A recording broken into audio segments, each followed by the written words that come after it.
Hey, good morning to you. Welcome back to the Morning Minute Meditation. Thank you for coming along on the ride this morning. Today, I'd like to talk to you about the subject of integrity. The word integrity is used several times in the scriptures, but primarily this morning, we would like to look at its usage in the life of a man by the name of Job.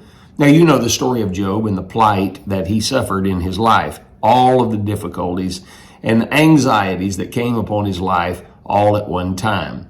Now, the word integrity is used only 4 times in the book of Job, but they're very profound. Let me read them for you.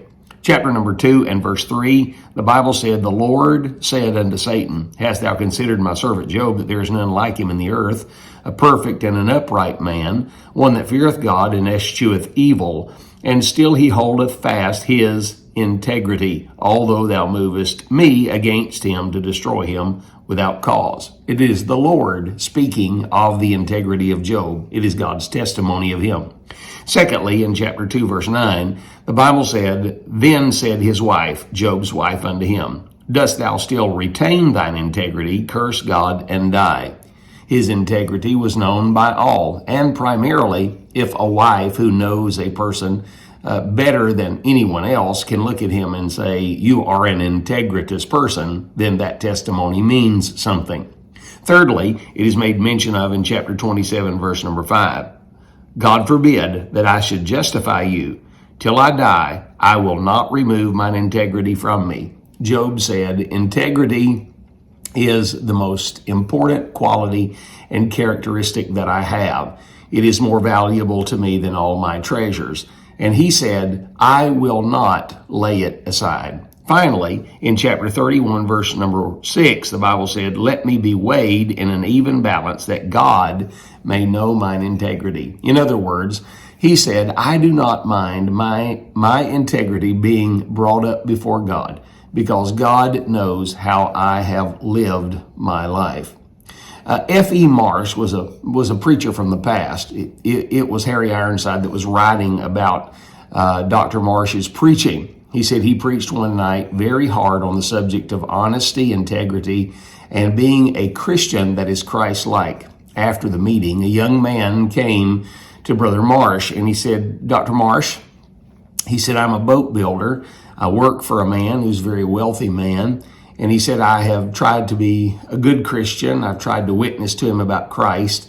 And he just ridicules and mocks and makes fun." He said, "The problem is your message has really messed me up." He said, "In what way?" He said, "Well, sir, I am a novice boat builder, and I build boats at home."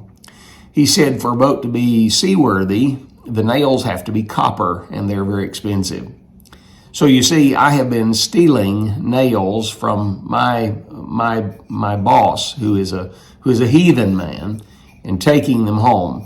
I have used them in the building of my own boat, and I have justified it in my mind because he is such an austere man, treats everyone poorly, and on top of that, I don't feel like that he's followed through on the promises to take care of me financially the way that he promised to do. And so I am compensating by stealing or taking these nails."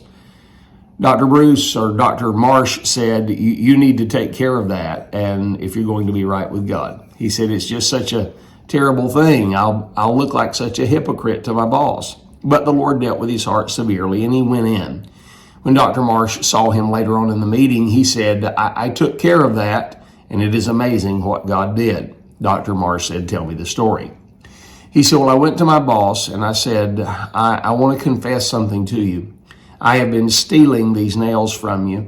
I heard a message about honesty and integrity, and I want you to know I apologize. I am willing to receive any kind of rebuke and any kind of punishment you want to put on me." He said, "My boss responded by saying, I always thought you were a hypocrite, and now I don't." He said, "Any religion that would require a person to do what you have just done, to confess to your sin and to make things right by way of restitution, there must be something to that religion." Can I say this? People don't expect perfection out of you, but they do expect you to have integrity. Think on these things today, friend, and have a great day.